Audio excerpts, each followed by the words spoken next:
그러면 다시 시작하겠습니다.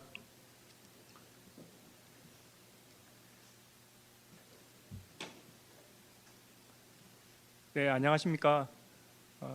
환경법학회 국제학술대회를 시작하도록 하겠습니다. 먼저 여는 말씀으로 이 행사의 기획을 하게 된 취지와 환영의 말씀을 강현호 환경법학회 회장님으로부터 듣도록 하겠습니다. 네.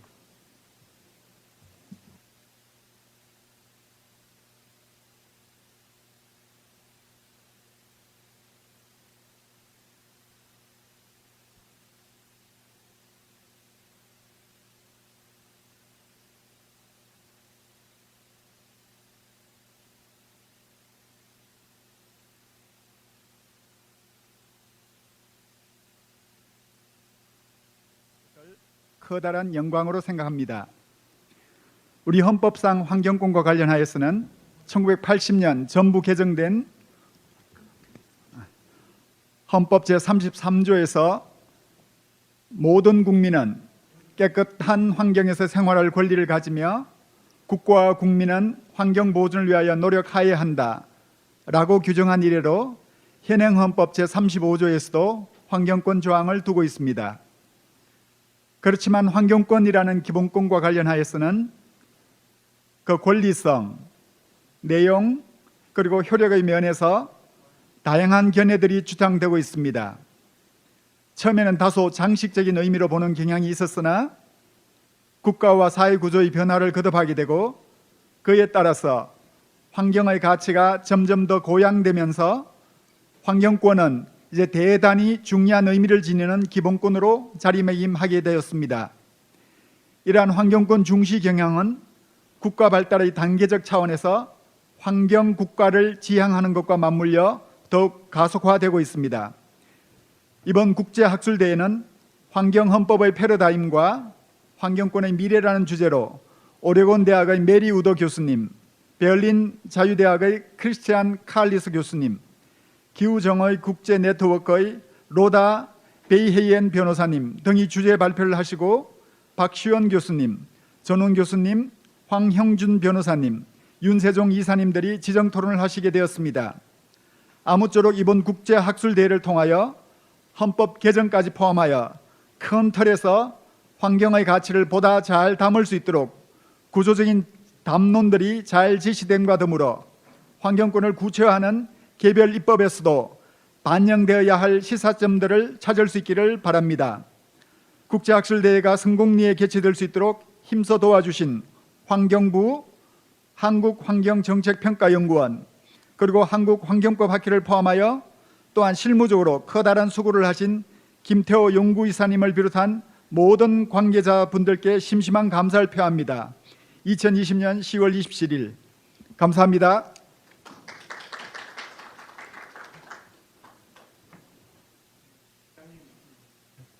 네, 회장님 감사합니다. 그럼 국제학술대회를 바로 시작하도록 하겠습니다. 저는 환경법학회의 연구이사를 맡고 있고 대학에서 행정법과 환경법을 강의하고 있는 김태호라고 합니다.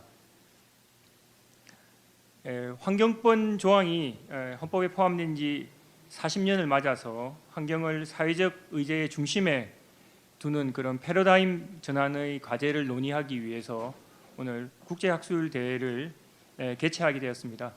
사실 세계적인 인사님들을 섭외하였습니다만 코로나19로 인해서 한국으로 모시지 못하고 웨비나로 개최하게 된 것을 아쉽게 생각합니다.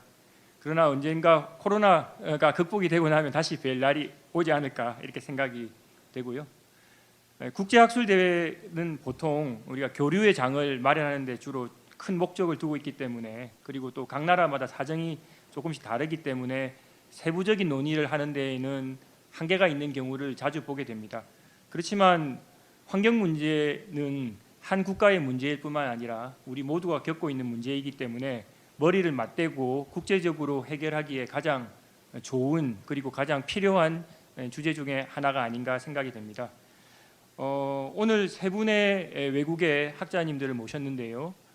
각각 어떤 취지가 있어서 모시게 된 것입니다.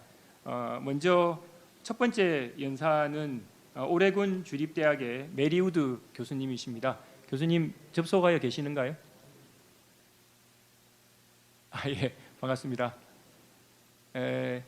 지금 줌으로 접속하고 계시는 분도 그렇고 참고로 말씀드리면 줌 접속에서 언어를 선택하실 수 있게 되어 있습니다. 그래서 채널 1을 선택하시면 한국어로 쭉 들으실 수 있고 채널 2를 선택하시면 계속 영어로 들으실 수 있습니다.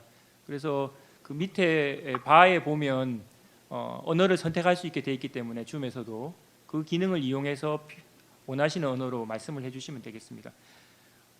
메리우드 교수님께서는 오레곤 대학에서 환경과 그리고 자원자원에 관한 법센터의 센터장으로서 계속 활동해 오셨고 주로 환경 보호와 오늘 소개해 주실 자연에 관한 신탁 이론 등에 대해서 유명한 저서를 많이 저술해 주신 교수님이시고요. 여러분 유튜브에 보시면 교수님께서 해주신 강연도 들을 수 있습니다. 오늘 말씀을 듣고 더 말씀을 듣고 싶으시면 참고해 주시면 되겠습니다. 교수님 그러면 30분 정도 동안 오늘 주제 발표를 해주시면 감사하겠습니다.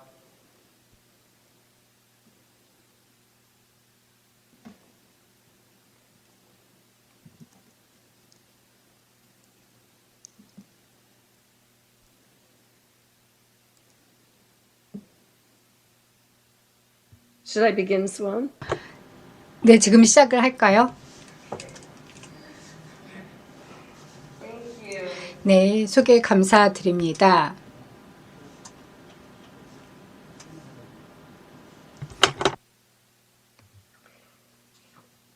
It is 오늘 이 자리에서 발표를 할 수 있게 되어 매우 기쁩니다.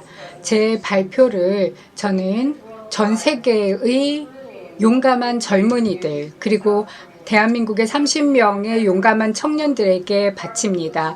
너무 늦기 전에 정부의 탄소 오염 감소를 요구하며 소송을 제기한 용감한 젊은이들 그리고 그들의 미래의 생존이 전 세계의 정부의 실패로 인해서 위협을 받고 있습니다. 이 자리에 같이 해주신 국가 공무원 여러분, 판사, 법조인 여러분 감사드리고요. 또 우리 모두는 기후변화로 인한 폐해와 피해로부터 우리 지구를 보호해야 되는 중요한 순간에 처해 있다고 할 수 있습니다. 너무 늦어서는 안 될 것입니다. 오늘 저는 저희가 처한 기후의 현실에 대해서 말씀을 드리고 왜 우리가 에너지 시스템에서 탄소화를 해야 되는지 그리고 또 어린이들에 의해 제기된 기후소송에 대해서 말씀드리겠습니다. 그리고 법치주의에 대해서도 말씀을 드리겠는데요. 먼저 기후변화의 현실에 대해서 말씀을 드리겠습니다.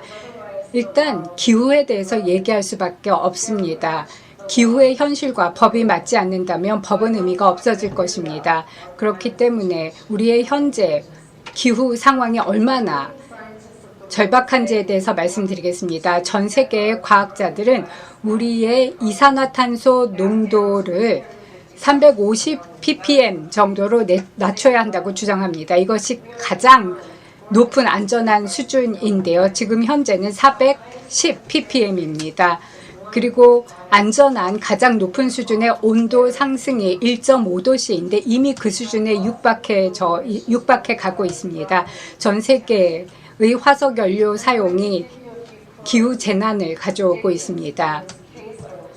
제가 나중에 이제 미국에서 있었던 대표적인 기후변화 소송에 대해서 말씀을 드릴 텐데요. 이 말씀은 그 법원의 판사가 했던 말입니다. 그 판사의 말을 그대로 인용을 해보도록 하겠습니다. 구회황소 법원은 이제 현재 이산화탄소 배출 수준은 300만 년 만에 최고의 수치에 다다르고 있다고 합니다. 지금 현재 온도 상승은 11도 화씨 정도로 이번 세기 말까지 올라갈 것으로 보여집니다. 그렇다면 인간은 더 이상 거주할 수가 없게 됩니다. 지구에서 인간은 더 이상 생존을 할 수 없게 됩니다. 그래서 지금 태어난 어린이들은 더 이상 생존할 수 없는 지구에 지구를 경험하게 될 수도 있을 것입니다. 그래서 정말 믿을 수 없는 현실이 일어나고 있습니다. 그래서 그 유명한 과학 문필가인 엘리자베스 콜버트는 이렇게 말했습니다. 기술적으로 이렇게 발전한 사회가 이렇게 말도 안 되게 스스로를 파괴하는 결정을 내린다는 것은 상상할 수 없는 일이지만 그런 일이 현실화되고 있다라는 말을 인용해서 보여드렸습니다. 우리는 자연의 법칙에 순응해야 됩니다. 자연의 법칙이야말로 우리가 하는 모든 일들을 결정하고 가장 무서운 법입니다. 그리고 자연의 법 중에 가장 무서운 것은 위험한 피드백 룹에 있다고 할 수 있습니다. 법이 이러한 사실을 반드시 이해해야 할 것입니다. 그럼 위험한 피드백 룹에 대해서 말씀을 드리겠습니다. 우리가 우리 지구의 시스템을 너무 가혹하게 푸시해서 지구의 온도가 높아진다면 전 세계가 이제 통제 불가능한 온도 상승을 경험하게 되고 더 이상 회복 불가능한 상태로 들어가게 됩니다. 인간이 거주할 수 없는 기후가 만들어질 것입니다. 이것을 소위 말해서 티핑 포인트라고 하는데요. 티핑 포인트는 이미 시작되었습니다. 돌아올 수 없는 지점에 도달한 것은 아니지만 거의 가까이 가고 있습니다. 특히 북극 지역 같은 경우에는 동토층이 많은데요. 그 동토층 안에는 메테인과 이산화탄소가 많이 들어가 있습니다. 그런데 동토층이 높게 된다면 이 이산화탄소와 메탄가스가 대기로 분출이 될 것입니다. 이미 동토층은 녹기 시작했습니다. 우리가 대기층에 이산화탄소를 더욱 배출하게 된다면 지구가 가열화되고 동토층이 다 녹아내리게 됩니다. 그렇다면 티핑 포인트를 우리는 절대로 초월해서는 안 될 것입니다. 그러면 누구도 살아남지 못하게 될 것입니다. 과학자들은 이제 동토층이 붕괴되고 있다라고 경고하고 있습니다. 법원은 이러한 문제들을 반드시 해결해야 될 것입니다. 2019년 유엔 사무총장은 회복 불능의 지점이 멀리 있는 것이 아니라 바로 우리 눈앞으로 돌진하고 있다라고 얘기하고 있습니다. 미국의 법원들은 잘 알고 있는데요. 줄리아니 사건에 있어서 법원은 이제 회복 불능의 지점에 도달하고 있다. 우리가 아무것도 안 한다면 이제 우리의 생명이 위협받고 도시는 물에 잠기게 될 것이고 수자원과 식량의 공급이 타격을 받을 것이다 라고 얘기를 하고 있습니다. 그럼 저희는 왜 탈탄소화를 해야 될까요? 우리가 탈탄소화만 하면 아직까지도 회복이 가능합니다. 유엔 사무총장은 우리가 2020년까지 이산화탄소 배출의 증가량을 줄이고 하강 곡선으로 가야 된다라고 얘기를 하고 있습니다. 그래서 이산화탄소 배출을 2020년에는 반드시 하락세로 가야 된다. 그런데 2019년에는 전혀 희망의 여지가 보이지 않았습니다. 전 세계에서 계속해서 오염 발생이 늘어났습니다. 그렇지만 아이러니하게도 코로나 바이러스가 확산되면서 이산화탄소 배출이 8% 줄어들었습니다. 이 줄어든 부분을 우리는 10년 내에 45%로 늘려야 될 것입니다. 그런 다음에 2050년까지 우리 에너지 시스템을 완전히 탈탄소화시켜야 될 것입니다. 그건 엄청난 과업이 될 것입니다. 대한민국의 목표는 25% 정도 이산화탄소를 2030년까지 감축시키는 것인데요. 이것은 부족합니다. 20% 정도 최소한 부족한 수치입니다.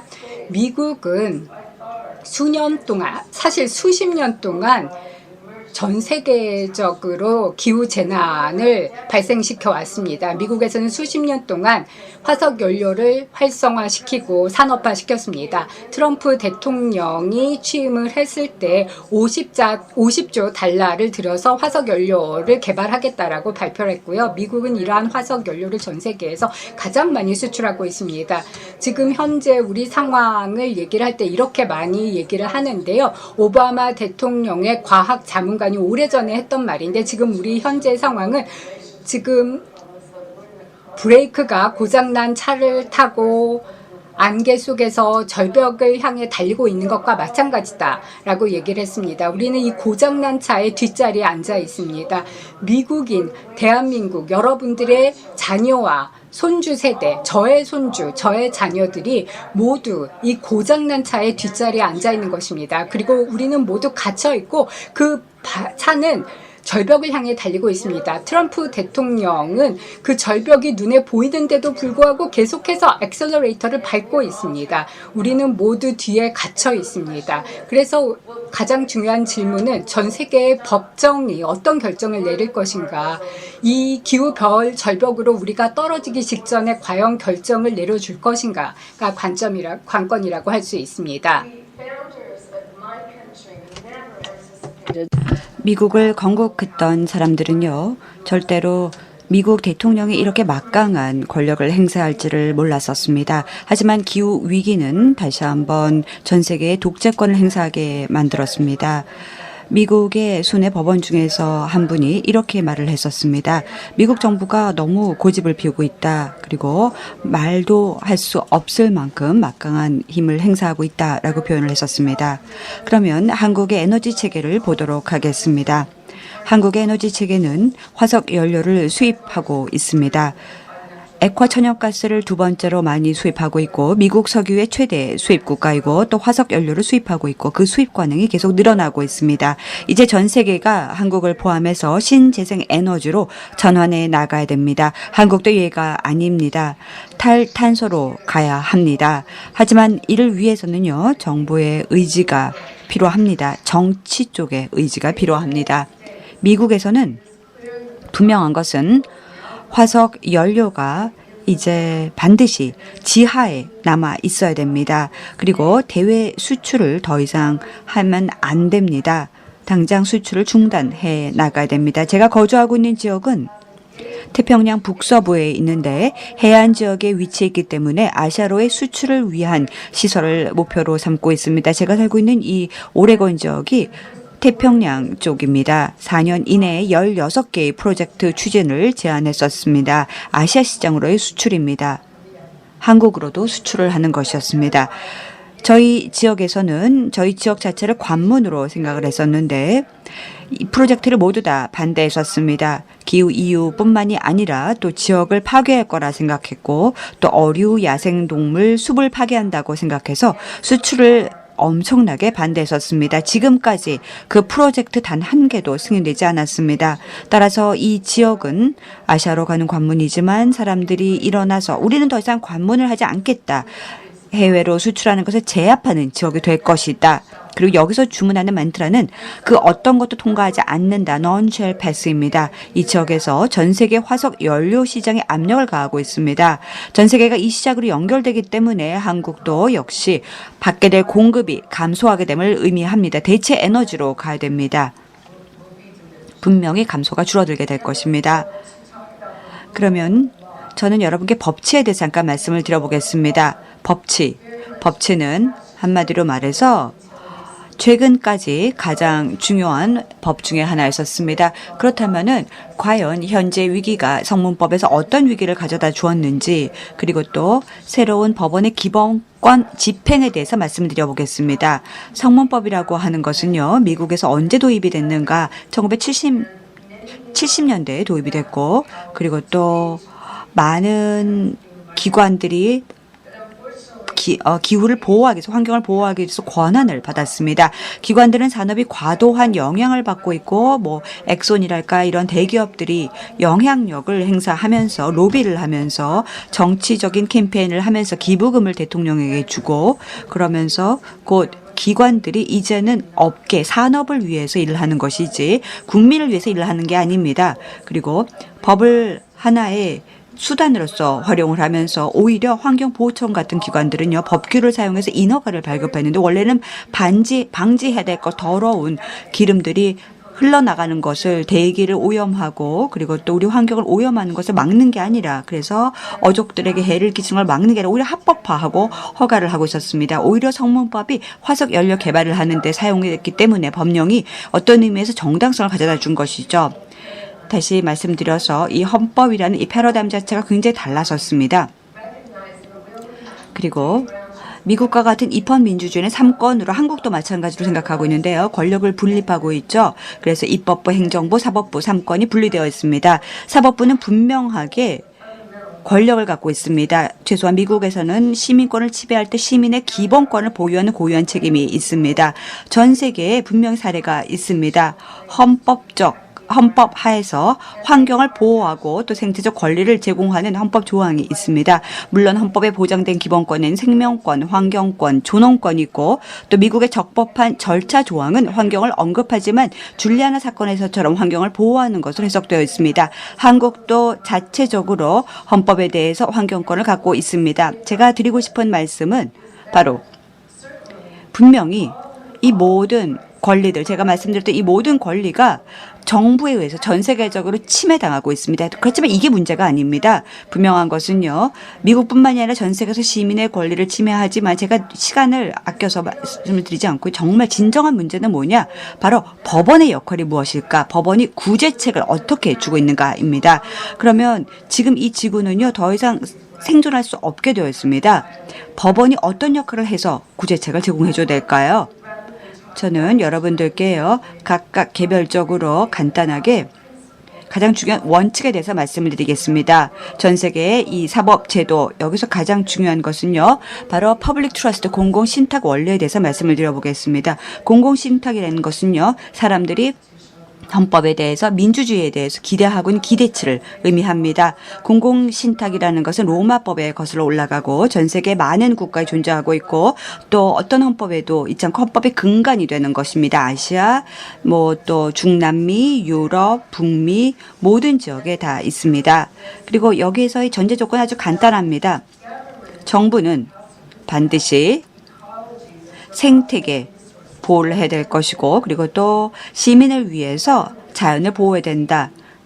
정부라는 것은 수탁자이다. 그리고 시민은 이 모든 것들을 누릴 수 있는 수익자라는 것이죠. 엑손이 자원을 보유하고 있지 않습니다. 사람들이 자원을 보유하는 것입니다. 엑손이라는 기업이 수익자가 아닙니다. 정부는 민간 산업이 아니라 시민의 이익을 위해 자원을 관리해 나가야 됩니다. 이 원칙이 바로 인류 문명 시작할 때부터 공공신탁 원리는 존재하고 있었습니다. 또 많은 학자들은요, 계속 강조하고 있었습니다. 모든 다른 헌법 권리가 있지만 가장 중요한 것은 바로 이 공공신탁 원리라는 것이다 라고 하고 있고요. 그리고 또 국가들이 이 의무를 갖고 있고 아주 중요한 의무다라고 강조하고 있습니다. 미국 법원은 이렇게 주장합니다. 모든 시민이 정부에 대한 대중의 신뢰를 강화할 수 있고 본질적으로 불가피한 권리를 갖고 있다라고 하고 있습니다. 다시 말해서 시민이 정부에게 권력을 부여할 때 그 반대가 아닙니다. 정부가 시민한테 주는 게 아니라 시민이 정부에게 권력을 부여할 때 정부가 시민들의 생존을 위해서 중요한 역할을 해야지 천연자원을 파괴하라고 권한을 시민들이 정부에게 주지 않았습니다. 시민들은 정부의 권력을 억제하고 효과가 없을 때는 법원이 집행을 해서 이를 막아야 됩니다. 이 권리 너무나 중요합니다. 즉 직접 집행이 돼야지만 중요합니다. 그 말은 다시 말해서 법원이 이제는 개입해야 됩니다. 정부가 삼권뿐이 없습니다. 오로지 삼권뿐이 없습니다. 그래서 여기에서 법원의 역할이 너무 중요합니다. 법원은 직접 기본권을 정치계 혹은 사법계가 나서야지만 입법이나 행정권보다 먼저 이 중요한 권리를 행사할 수 있습니다. 대기와 관련된 신탁 소송이라고 하는 아이들이 하고 있는 기후 소송권을 말씀드리겠습니다. 현재 전 세계적으로 소가 이루어지고 있습니다. 너무너무 비슷합니다. 이 소송권이. 먼저 너무 늦기 전에 기후 시스템을 보호하자. 그래서 정부를 고소하고 있는 아이들이 소송을 하는 제기하고 있는데 한국에서도 이 소송이 제기된 걸로 알고 있습니다. 미국에서도 소송권이 있습니다. 미국 건도 제가 말씀을 드리겠습니다. 미국의 사례는 아마도 최초이면서 가장 큰 규모의 소송권이 아닌가 생각합니다. 줄리아나 대비 미국 정부, 연방정부에 대한 소송권입니다. 21명의 청소년이 2015년 무수히 많은 연방지방 정부를 대항으로 실시했던 소송입니다. 하나의 연방지방이 아니라 화석 연료 시스템을 모두 다 사용하고 있기 때문에 이루어지고 있었습니다. 그래서 여기 보면은 제가 살고 있는 이 오레곤주에서도 있었습니다. 최초의 미국에서 이루어진 최초의 헌법 환경 소송입니다. 그래서 정부에게 도전장을 가하는 것입니다. 헌법에 써 있는 환경권을 강조하고 있고 공공신탁과 관련된 소송입니다. 그래서 헌법을 통해서 바로 여기서 가장 필요한 것은 우리에게 적절한 적법 절차가 필요하다. 한국처럼 이렇게 명백한 환경법이 없기 때문에 결국은 적법 절차 조항을 통해서 그리고 또 공공신탁 원리라고 제가 조금 전에 설명드렸던 이 두 가지 원칙으로서 소가 제기되었습니다. 가장 큰 죄송합니다. 뭐라 그러셨죠? 아닌가요? 네. 이것은 가장 지구상에서 큰 소송건이라고 불리우는데요. 그 이유는 미국 전체 화석 연료 시스템에 도전을 가하고 있기 때문입니다. 미국의 화석 연료 정책이 전 세계를 어떻게 하고 있죠? 재앙으로 몰고 가고 있습니다. 그래서 아동들이 두 가지 종류의 구제책을 요구했었습니다. 첫째, 먼저 법원에서 직접 선언을 해달라라고 요청을 했습니다. 기후 시스템을 위해하고 있으니 이 제도가 위헌이다라고 선언을 해달라라고 했고, 두 번째는 법원이 직접 정부에게 명령을 가해달라라고 했습니다. 정부가 화석 연료 배출을 단계적으로 없애기 위해서 제도를 만들고 반드시 과학 기반으로서, 정치 기반이 아니라 과학 기반으로서 연료 배출을 단계적으로 없애라는 계획을 빨리 만들어달라고 법원이 정부에게 명령해라라고 요청을 했었습니다. 여기서 정말 중요한 게 바로 과학적 근거죠. 제가 과학 논문 하나 보여드리고 있는데요. 바로 이게 가장 중요한 소송의 핵심 내용입니다. 과학이 가장 중요한 역할을 하고 있습니다. 그리고 또 과학계가 바로 신탁 의무가 있는 것입니다. 공공신탁 원리에서 과학이 가장 중요한 신탁 의무를 행사하는 것입니다. 얼마나 많은 탈탄소가 반드시 달성이 되어야 될까, 얼마나 빨리 이루어져야 될까, 이런 내용이 들어가고 있습니다. 한국의 사례를 들어서 말씀을 드려보겠습니다. 38명의 청소년이 정부를 상대로 유사한 사건을 제기하면서 더 큰 탄소 배출 감축을 요구하고 있습니다. 그리고 또 마찬가지로 한국에서도 선언적 구제를 요청하고 있습니다. 똑같습니다. 미국에서처럼 똑같이 지금 원고가 역할을 하고 있습니다. 2016년 도널드 트럼프 대통령이 선출되자마자 며칠 뒤에 11월 달에 줄리아나 사건 돌아가서 말씀드려보겠습니다. 그때 청년들에 대해서 아주 대단한 승리를 선포했었습니다. 이렇게 말했었습니다. 인류의 생명을 유지하기 위해서 이제 우리가 반드시 질서를 만들어야 된다. 보통 원래 정부가 보통 재판을 가져야 됩니다. 그런데 그리고 또 사실 조사를 해야 됩니다. 그런데 이런 절차를 갖추지 않고 곧바로 트럼프 행정부가 제9순회 항소 법원으로 가서 조기 항소를 해버렸던 것이죠. 원래는 위법 행위를 했는지를 판단하고 재판이 진행되고 구제적 조치를 결정해야 되는데 트럼프 행정부가 너무나 빨리 제9순회 항소 법원에서 조기 항소를 해버린 것이죠. 재판도 있기 전에요. 그래서 가설의 재판이다라고 하고 너무나 추상적인 사건이다. 전혀 구제책을 결론적으로 내리지 못했었습니다. 제9순회 항소법원은요, 법치에 중점을 두지 않았습니다. 왜냐? 모든 사람이 알고 있었습니다. 미국은 분명하게 헌법권을, 권리를 위배하고 있었습니다. 청년들의 모든 어린이들의 권리를 위배하고 있었습니다. 그런데 법원이 어떻게 했을까요? 대부분의 의견은 3명의 판사 중에서 2명이, 그러니까 여기 패널에는 3명이 있는데 3명 중에서 2명의 의견이 과반수로 간주되는데 판사들이 1월 17일 의견을 냈습니다. 올해 1월이었습니다.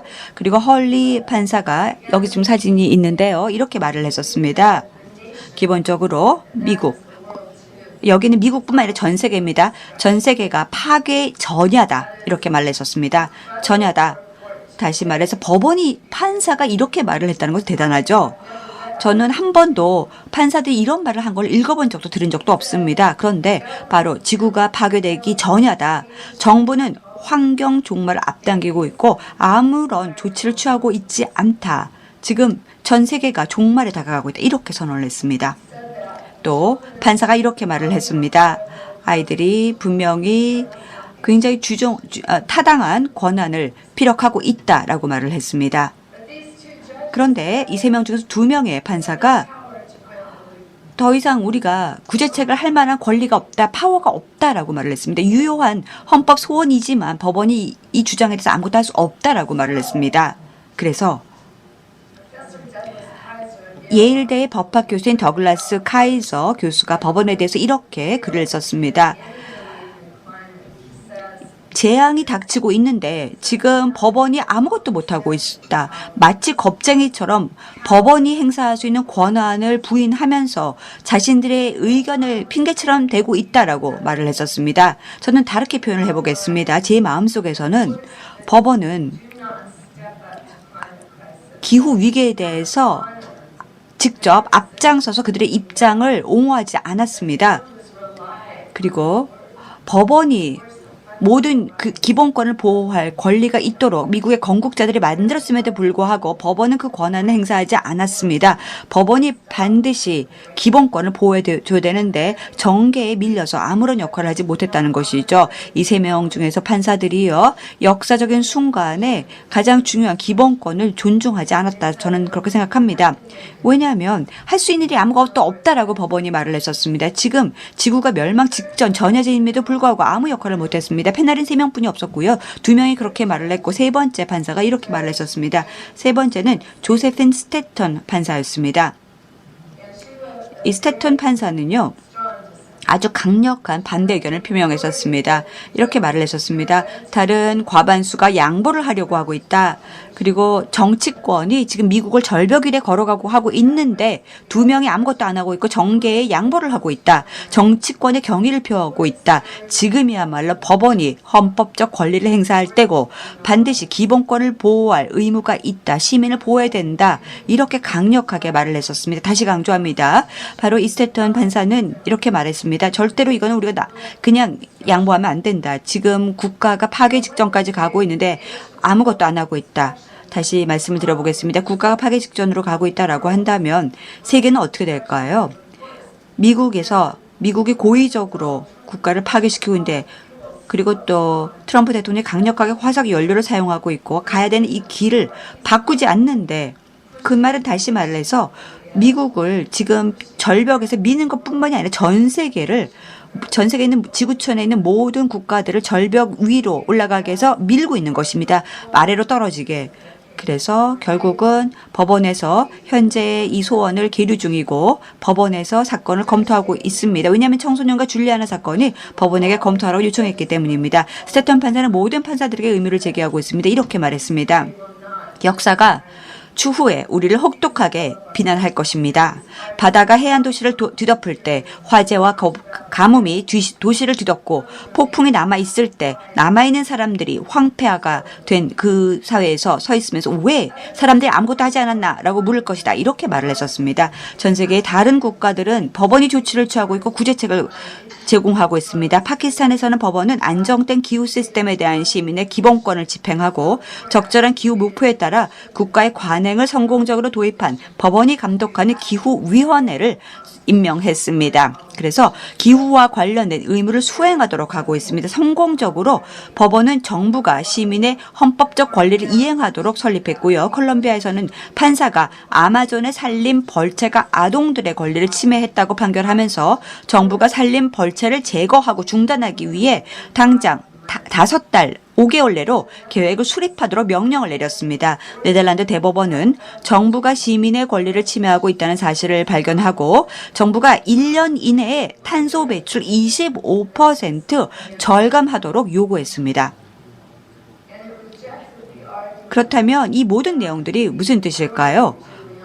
줄리아나가 수용했던 줄리아나 뭐라고 말했습니까? 지금 사법권에서 할 수 있는 역할이 없다라고 했는데 나머지는 어땠습니까? 아니다. 사법권, 법원이 반드시 헌법적 권리를 집행해야 된다라는 것입니다. 지금부터는요, 법원의 역할에 대해서 제가 남은 시간 여러분께 말씀을 드리겠습니다. 전 세계적으로 법원이 어떤 역할을 했는지 파키스탄, 콜롬비아, 그리고 다른 네덜란드 이런 지역에서 어떤 일이 있었는지 말씀을 드려보겠습니다. 지금 마치 도미노 효과가 발생하고 있고 또 미국 법원을 이끌고 있습니다.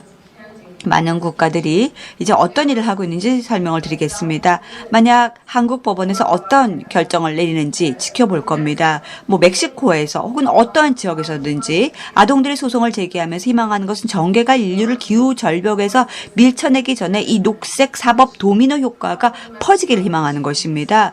그렇다면 분명히 정계가, 즉 행정기관이나 혹은 입법계가 이제는 결국 기후 시스템을 파괴하는 걸 멈출 수 있을 것입니다. 그러면은요, 이제 제가 말씀드리고 싶은 것은요, 왜 법원의 역할이 중요하고, 왜 법치를 조응하는 조항이 필요하고, 그리고 왜 구제책이 필요한지, 그리고 또 어떻게 하면 이 구제책을 우리가 만들 수 있는지 시민권과 조약권에 대해서 말씀을 드리겠습니다. 분명히 백스톱, 금지 명령을 내릴 수가 있습니다. 미국 같은 경우에 있어서는요, 백스톱 인정션, 금지 명령이라는 것은요, 공공 토지에서 화석 연료를 추출하는 것을 금지할 수도 있고 해외로 화석 연료를 수출하는 것을 금지할 수 있습니다. 그뿐이 아닙니다. 직접 지금 정치계가 끌고 가고 있는 절벽 위에 있는 자동차를 후진하게 해줄 것입니다. 정치 구조를 다시 바꾸면서 금지 명령을 통해서 할 수 있습니다. 바로 여기에서 이제 우리가 구제 계획을 준수할 수 있는 계획을 내놓을 수가 있는 것이죠. 법원이 입법부나 행정부에게 명령할 수 있습니다. 법원이 계획을 하는 건 아닙니다. 계획은 입법부나 행정부나 다른 쪽에서 하는 것이고요. 법원은 그 법이 제대로 이루어지고 있는지를 감독하는 것입니다. 그리고 법원이 해야 될 것은 제대로 준수해라라고 시간표를 제시해 주는 것입니다. 혹은 커미션이나 위원회나 혹은 마스터를 선정해서 지켜나가기로 하는 것입니다. 그럼 입법부는 어떤 역할을 해야 될까? 이런 비상 위기에서 무엇을 해야 될까요? 반드시 이 비상사태의 모든 역량을 다 집중해서 하나의 어떤 형태를 만들어서 정부가 어떤 역할을 할 수 있는지 해야 됩니다. 분명히 정부는 금지 명령을 내릴 수 있기 때문입니다. 그리고 또 법원이 정부기관을 위해서 역할을 할 수 있을 것입니다. 끊임없는 정치적인 압력을 피해서 화석 연료를 사용하지 말고 또 특히 업계가 행사하는 역량을 중단하게 할 수 있을 것입니다. 그리고 또 문제 해결 메커니즘을 정해진 시간 내에 할 수 있을 것입니다. 여러분께 이제 마지막으로 남기고 싶은 아이디어가 있습니다. 우리가 살고 있는 지구촌은요, 이제는 파괴 직전에 가 있습니다. 뭐 한국이 됐던 멕시코가 됐던 캐나다가 됐던 프랑스가 됐던 미국 또 호주 어디가 됐던지 끊임없이 소송이 제기되고 있습니다. 전 세계적으로 또 청년들이 계속해서 소송을 제기하고 있습니다. 그런데 이 소송이 무엇일까요? 청소년들이 살아있는 그 평생 동안에 수명 동안에 그들이 생존할 수 있는 지구촌을 원한다는 것이죠. 번영하는 지구촌이 아닙니다. 생존할 수 있는 지구촌을 원하는 것입니다. 차를 후진시켜서 지금 절벽 앞에 있는 차가 낭떠러지 떨어지지 않도록 해야 됩니다. 정치계는 인류를 뒷좌석에 앉히고 기후절벽 위에서 서서 차를 전진하려고 하고 있습니다. 실은 미국에서 이제 우리에게는 구제책이 필요합니다. 전 세계에 앞장서고 있는 과학계들이 계속해서 강조하고 있습니다. 청소년들을 계속 지지하면서 줄리아나 케이스에서도 청소년을 지원하는 법적 조언자로서 보고서를 작성하면서 법원의 역할에도 이렇게 말을 합니다. 제가 이걸 읽어보겠습니다. 이제 사법권이야말로 유일하게 사법권이 도움을 줘야 될 것이다. 마지막 구제책을 할 수 있는 게 바로 사법기관이다. 이런 젊은이들과 미래 세대를 위해서 거주할 수 있는 행성을 보존할 수 있는 유일한 진정한 기회다라고 했고요. 줄리아나 vs 미국 사례에 대해서 여러분 알고 싶으면은요, 곧 영화가 11월에 출시될 예정입니다. 꼭 한번 영화를 보시기 바랍니다. 그 외에도 책 한 권 추천드립니다. 제임스 메이가 존엄권, 환경에 대한 권리, 자연권, 네이처 리퍼블릭에 대한 책이 있습니다. 꼭 읽어주시기 바랍니다. 감사합니다.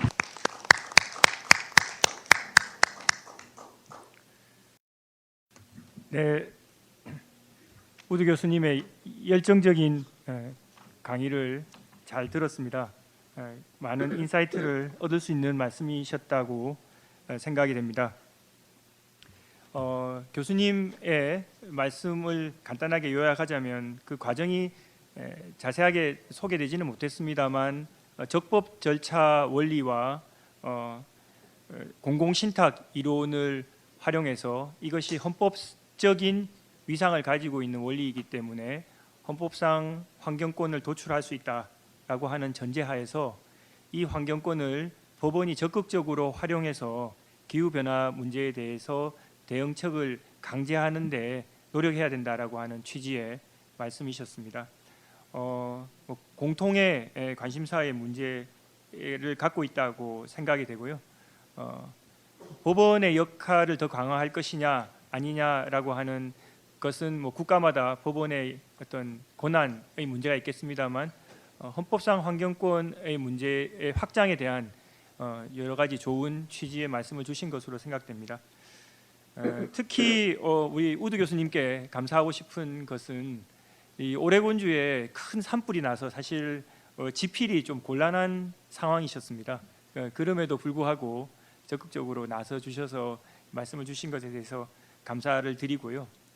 또 한 가지 사실은 지금 국제 행사를 하다 보니까 오레곤주가 지금 시간이 12시가 다 됐습니다. 그래서 교수님께서 물론 끝까지 남아서 말씀해 주신다면 뭐 저희로서는 더할 나위 없이 좋겠습니다만 또 좀 힘든 사정도 있을 수 있을 것 같아서 그 우드 교수님의 파트너로 저희가 모신 강원대학교의 박시원 교수님의 토론 말씀을 잠깐 먼저 오늘 당겨서 듣고 그렇게 잠깐 행사를 쉬도록 그렇게 하겠습니다. 박시원 교수님 토론 부탁드립니다. Thank you, Professor Mary. This is 감사합니다. 저는 박시원입니다. 저희 영어가 들리시나요? 줌으로 통역을 들을 수가 있습니다. 통역을 안 듣고 계신 것 같아서요.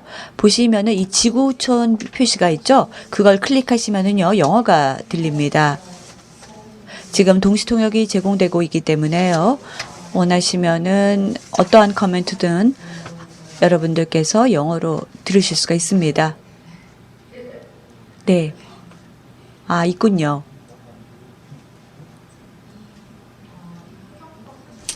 하는 뜻깊은 행사에 초대해 주셔서 너무 감사하고 제가 이제 교수님한테 직접 그냥 영어로 준비한 토론문을 영어로 말씀드리도록 하겠습니다. 메리우드 교수님 발표 너무나도 감사드립니다. 또 메리우드 교수님의 발표에 대해서 토론하게 되어 영광으로 생각합니다. 그리고 밤늦게 거의 자정에 가까운 시간인데도 불구하고 줌으로 연결되고 그리고 또 오레곤주의 산불이 아주 심하게 있었음에도 불구하고 발표를 준비해 주신 점 다시 한번 감사드립니다.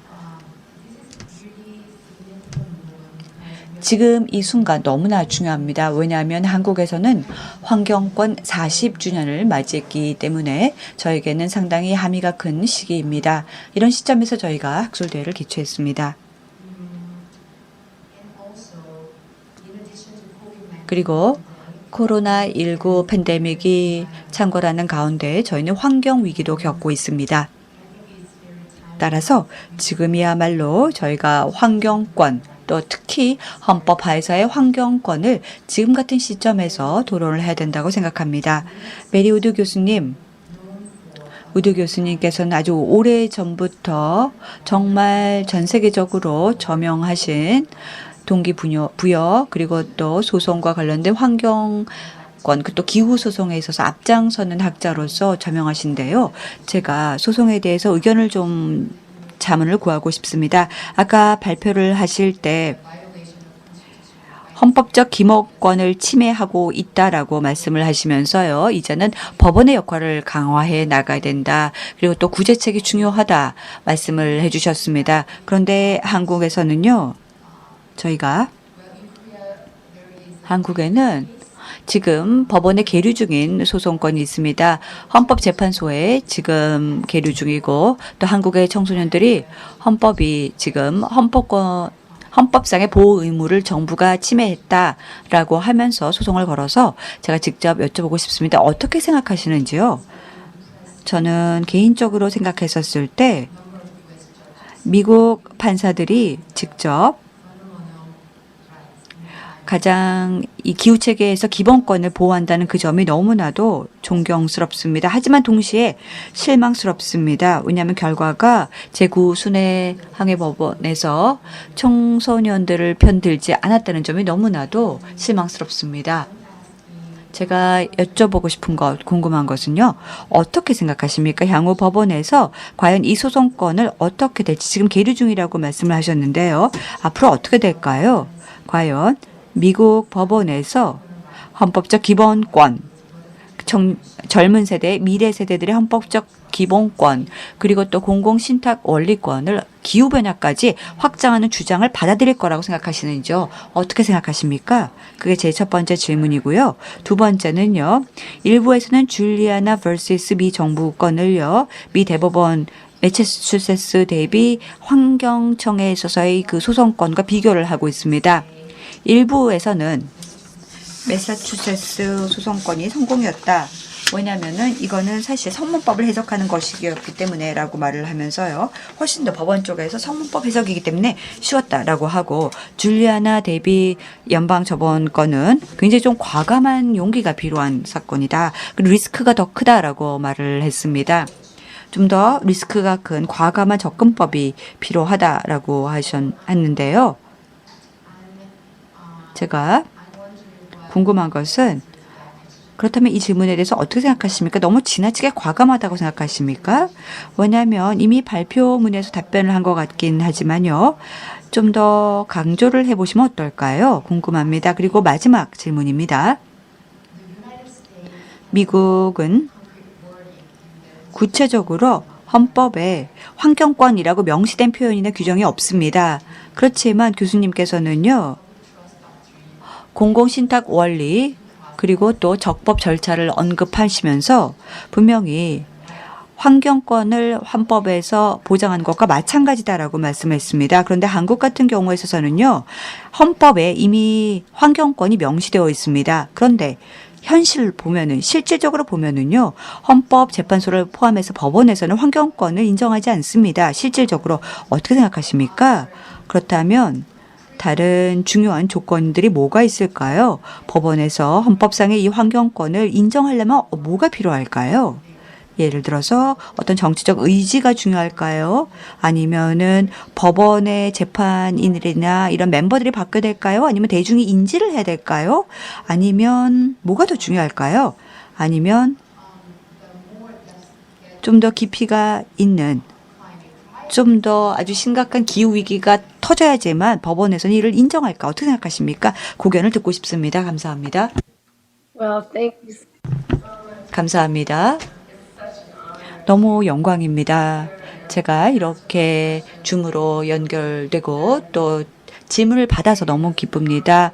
한국 측에서 그리고 또 주최 측에서 오늘 국제학술대회를 준비해 주시고 이렇게 또 토론까지 해주셔서 정말 감동받았습니다. 먼저 박 교수님의 첫 번째 질문에 대한 답변 드리겠습니다. 과연 줄리아나 케이스가 과연 성공을 할까? 어떻게 미래를 전망하는가?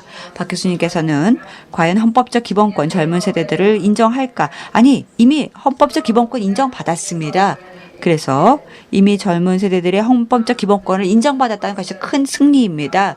왜냐하면 청년들이 안정된 기후를 누릴 만한 권한이 있다. 이건 기본권이다라고 인정했기 때문입니다. 전 세계적으로 이루어지고 있고요. 또 제 그 순회 항소 법원은 다른 말 하지 않았습니다. 그리고 3명 중에서 2명의 판사가 물론 결정을 했죠. 청소년들에 대해서 다른 말을 했었습니다. 그래, 청년들이 권리는 있어. 헌법적 기본 권리는 있어. 하지만 더 이상 우리가 할 수 있는 게 없어라고 말을 했기 때문에 인정했다는 그 자체가 굉장히 중요합니다.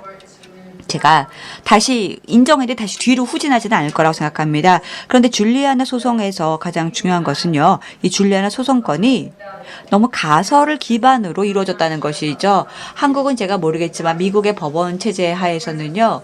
법원이 반드시 재판을 먼저 해야 됩니다. 재판을 하고 나서 그다음에 항소가 돼야 되는데요. 아예 재판을 하지도 않았습니다. 왜냐하면 트럼프 대통령이요. 이 재판을 피해버렸습니다. 그리고 그냥 곧바로 항소로 가버렸던 것이죠. 그래서 사실을 기반으로 해서 모든 이 전략 자체가 잘못됐던 것이 원래 재판을 하고 그다음에 구제책을 찾아야 되는데 이게 다 건너뛰어버렸던 것이죠. 그렇다면 여기에서 법원의 역할이 무엇이고 무엇을 하지 말아야 될까? 이 모든 것들이 잘못됐던 것이죠. 그래서 먼저 3명 중에서 항소법원의 2명의 판사가 이거는 법원의 역할이 아니다. 이거는 정치계에서 입법부나 행정기관에서 알아서 해야 된다. 이렇게 권한을 넘겼던 것이죠. 근데 젊은 세대들이요. 18세까지 투표권이 없기 때문에 아무것도 못했습니다. 첫 번째 질문에 대한 답변이었습니다. 다시 말해서 젊은이들이요. 90% 승리했다라고 생각합니다. 하지만 그 어떤 권리도 사실 집행이 안 된다면 실행이 안 된다면 의미가 없겠죠. 그냥 권리가 보호된다라고 하는 것은 종이짝에 불과합니다. 그래서 실질적으로 집행을 해야 됩니다. 법원이 앞으로 분명히 미국에서는 사법기관의 역할이 있기 때문에 분명히 예를 들어서 흑인 대비 혹은 그 인종차별 케이스랄까 여러 가지 여러분 아마 아실 겁니다. 법원에서도요 곧바로 구제책 역할을 중개자 역할을 하면서 해 나갔기 때문에 이런 역할을 하지 않을까 생각합니다. 두 번째 질문에 대한 답변 드리겠습니다. 줄리아나 케이스하고 매사추세츠 건을 서로 비교를 하셨는데요. 이 케이스는요 대법원으로 갔습니다. 그리고 대법원에서 결정을 내렸죠. 환경보호청이 권한이 있다. 청정대기법을 통해서 탄소 배출을 저감을 해야 된다라고 했었습니다. 그런데 부시가 2명이 있죠. 그래서 부시 두 번째, 그러니까 아들 부시 대통령 행정부에서는요. 법원에게 우리는 권한이 없어. 그래서 권한이 있다 하더라도 지금 직접 이걸 규제할 만한 권한이 없어라고 말을 했는데 대법원이 아니야. 행정부가 보호청에 권한이 있어. 반드시 이걸 규제해라고 명령을 냈습니다. 이 매사추세츠 건은 굉장히 오래전에 있었던 건데요. 아직까지도 아무것도 안 했습니다. 상황을 바꾸기 위해서 아무것도 안 했습니다. 성문법 소송건이었는데 지금까지도 그 어떤 법규가 탄소 배출 저감과 관련돼서 새롭게 만들어지지 않았습니다. 포괄적으로 미국의 청정 대기법 하에서 탄소 배출 저감과 관련해 아무 일도 하지 않았습니다. 오바마 대통령이요. 뭔가 하려고 노력을 했었습니다.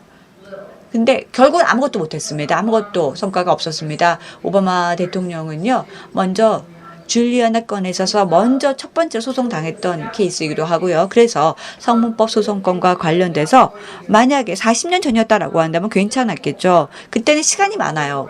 그리고 또 뭐 입법부나 행정부 기관에서 뭐 몇십 년이 있어서 이 상황을 잘 해결해 나갈 수가 있겠죠. 그런데 지금은 시간이 없습니다. 몇십 년이 눈앞에 있는 게 아닙니다.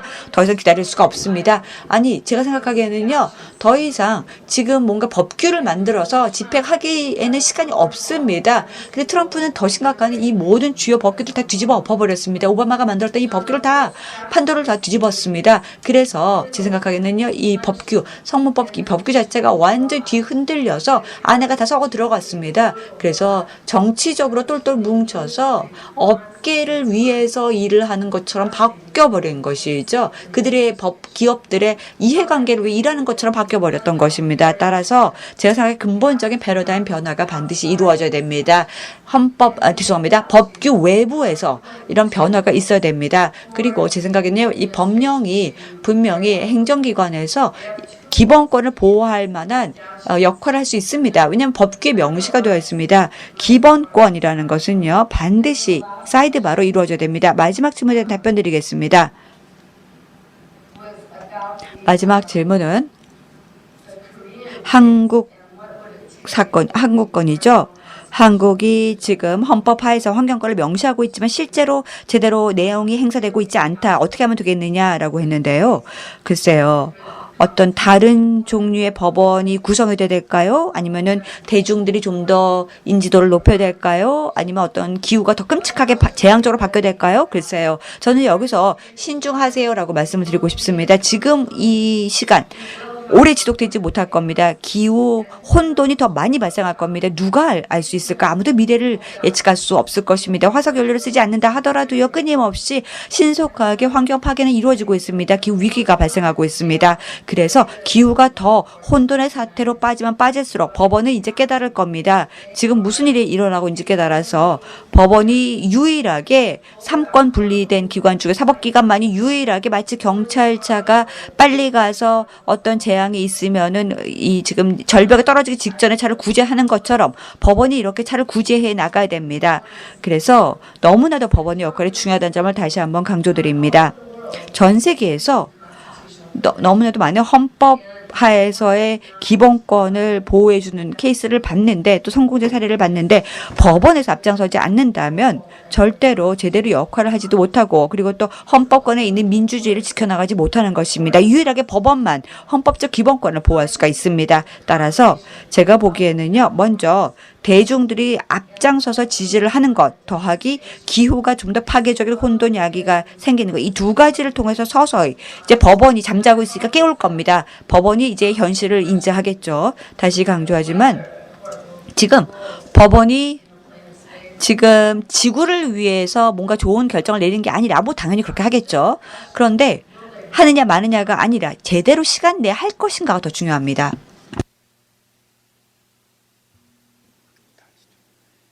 네, 교수님 감사합니다. 아주 일정적인 답변 그리고 질문 감사드리고요.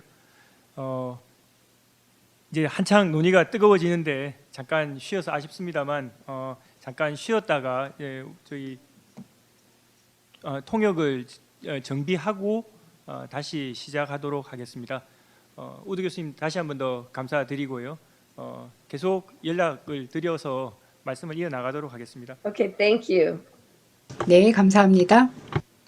예, 그러면 20분부터 다시 시작하도록 하겠습니다. 조금 시간이 지체되어서 5분만 더 브레이크 타임을 가지고 커피 브레이크 타임은 20분까지 하도록 하겠습니다.